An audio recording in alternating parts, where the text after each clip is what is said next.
Donc voici une jolie plante, très élégante, Datura stramonium. Datura, appelée aussi pomme épineuse et herbe aux sorciers endormis. On va voir pourquoi elle est surnommée ainsi. Donc c'est une plante qui est extrêmement toxique, voire mortelle, que l'on retrouve principalement dans les décombres, à l'approche des zones urbaines, lorsqu'il y a eu un chantier comme ici. Il n'est pas rare de voir pousser des Datura l'année suivante. Donc c'est une plante dont la floraison a lieu entre juin et septembre et elle mesure de 30 cm à 1 mètre de haut, ce qui est le cas ici. Elle dépasse même les 1 mètre, 1 mètre 20. Donc on la reconnaît très facilement, il est difficile de la confondre avec une autre plante et c'est tant mieux d'ailleurs puisqu'elle est extrêmement toxique.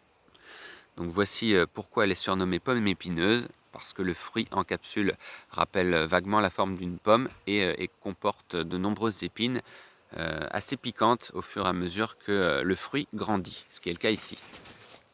Voilà, on a un très joli fruit.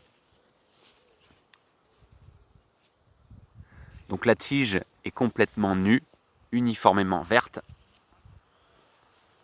et les feuilles sont assez robustes, échancrées, voilà, pointues à l'extérieur et dégagent une odeur légèrement fétide.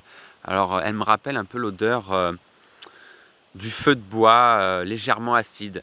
C'est assez agréable, mais ça peut rapidement devenir écœurant en fait, hein. Voilà. Donc c'est une plante qui est très rare à trouver dans la nature. Alors en ce qui me concerne, c'est la première fois que j'en vois. Et donc c'est une plante qui appartient à la même famille que la pomme de terre et que la morelle noire, à titre d'exemple, hein, la famille des solanacées. Donc le nom pomme épineuse en fait évoque le fruit en capsule que vous voyez ici. Et les fleurs sont disposées en entonnoir de belles couleurs blanches. Et elles s'ouvrent, excepté par temps pluvieux, entre 19 h et 20 h. Et la pollinisation de ces fleurs est faite par les papillons de nuit. Donc c'est une plante qui est extrêmement toxique, voire mortelle, hein, comme je vous l'ai dit, qui est une plante médicinale également.